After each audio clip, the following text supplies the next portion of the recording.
Alright, so today we're going to check out a petrified forest.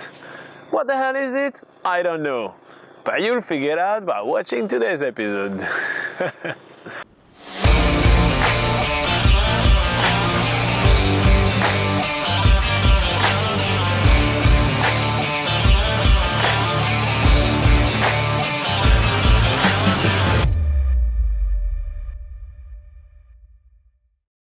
This morning, we are waking up in the beautiful Catlins and are greeted with a stunning rainbow. We do a little bit of work on backpackerguide.nz and then unplug the camper van for today's adventure. We are heading toward Curio Bay and its amazing petrified forest.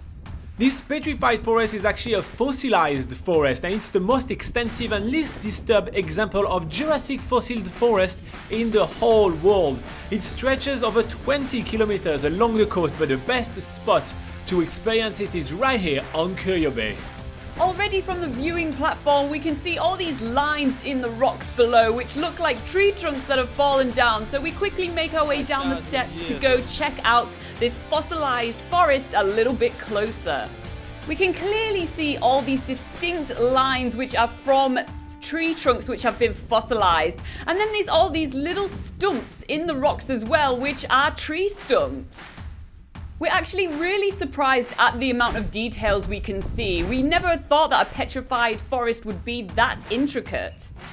The story behind how this petrified forest came to life is actually fascinating. About 180 million years ago, Curio Bay was a forested coastal floodplain when New Zealand was part of the supercontinent called Gondwana. Then, the forest was destroyed by a massive volcanic eruption that buried it below ground. And over the last 10,000 years, the coastal waters have eroded the rock and slowly revealed the beautiful petrified forest. And the petrified forest is now home to heaps of wildlife. In every single one of the rock pools, we can see a lot of those little shell crabs which are moving around, and it's really cool. And it's also one of the best spots in New Zealand to see the yellow-eyed penguin, which is one of the rarest penguins in the world with a population of only 6,000 individuals.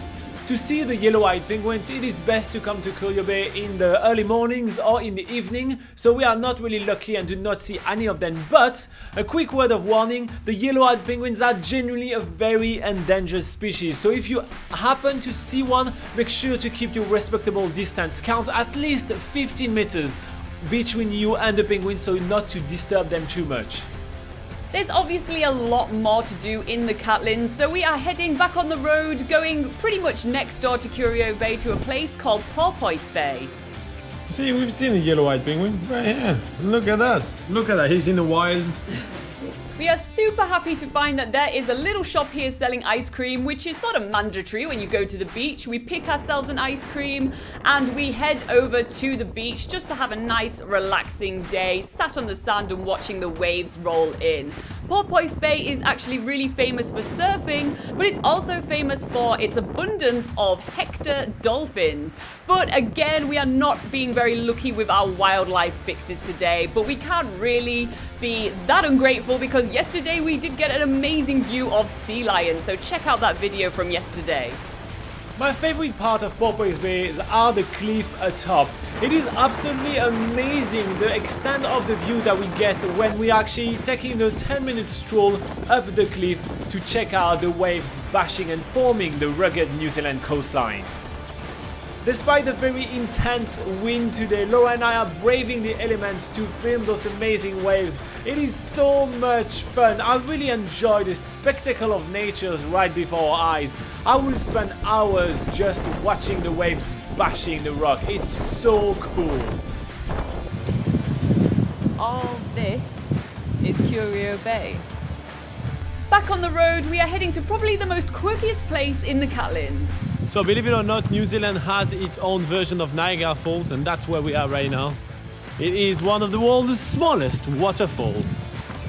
The Niagara Falls were named by a surveyor with an obvious sense of humour who had seen the large North American falls and named these falls after them. Needless to say, our expectations for this waterfall are quite high. It's a rapid. Oh my god.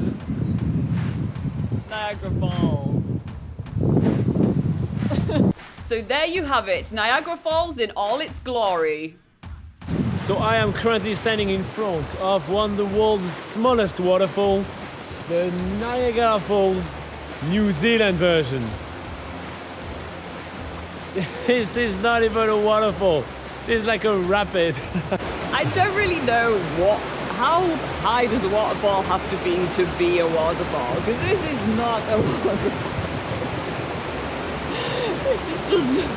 This is just a rock with some water flowing over it. After cracking up at what is probably the funniest waterfall in New Zealand, if there is such a title, Laura and I are heading back toward the camper van and then making our way back to the Whistling Frog Resort, where we are staying for Catlins exploration. We still have heaps to show you about the Catlins, and we will spend another day tomorrow exploring the area and showing you heaps of free stuff to do in the area. With all those free activities, the Catlins are backpackers' paradise. This is clearly a joke, and it's kind of embarrassing that this is the first waterfall we're seeing in the Catlins, when the Catlins is also really famous for its abundance of scenic waterfalls, and the first waterfall we are seeing in the Catlins is this. I've even brought my tripod with me. I was expecting something like a little more, so I brought my tripod with me. I was set up ready to take a photo of this amazing waterfall, and this is what we get.